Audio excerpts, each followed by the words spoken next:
rule, my first couple passes on a fuller look like hot garbage. And then you just kind of sneak up to getting them right. I mean, this one's a little wide here, getting a little narrow at this end. I could spend some time and fix that, but this is the demonstration really for it. Alright, so I'm going to fix it. And again, with this method, making a wider fuller is not necessarily going deeper, it's angling it in or out and bringing that fuller down where you want it. I was starting this fuller with the sand belt right at the edge of the wheel, and there's a full-on bearing visible on this side. I want to start with the plunge at the same spot on the other side, so I need to move the belt over. But that's pretty easy. You just kind of rock it over, and you're good to go.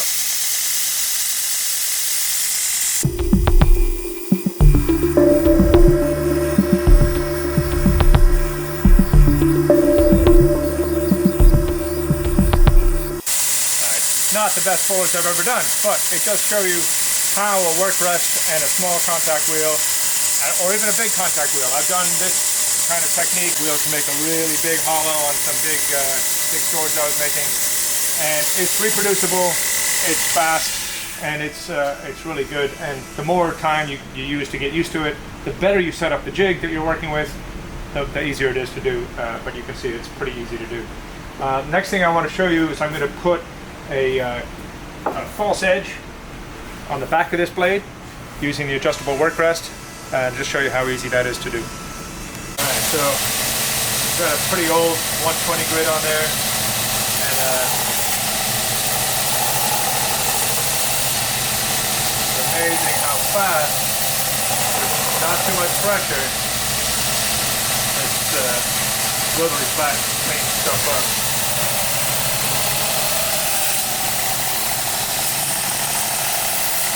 And you can do this with a Workrest as well. I just like to, this is sort of the end of the process, so it's not that critical. See where we came from. It's not just the rust, it's the grind marks, man. They're just like super smoothed out. You'll see when we work on down the grits on this platen, what magic it does.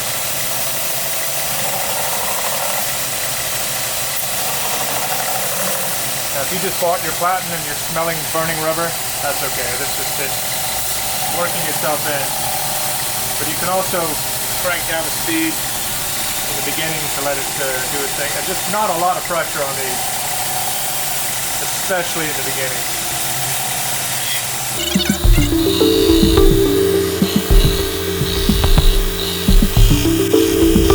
And I like to do my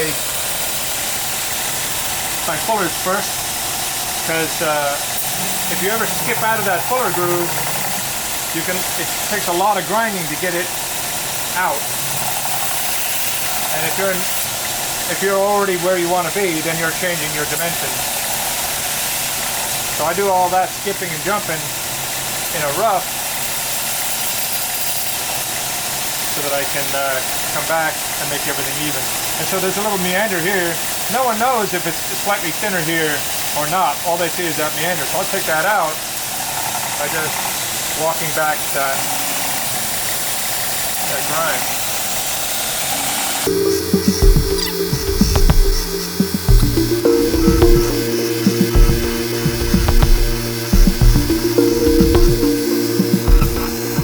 Maybe a little careful, especially in the beginning before it's glazed over, to just, if you push hard, it grips really hard, tries to stop the belt.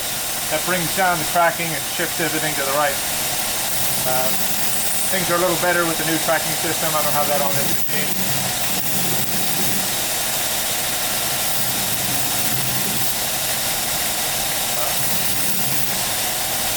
It's something to watch out for. As these things get older, they're a lot more forgiving. Kind of like me.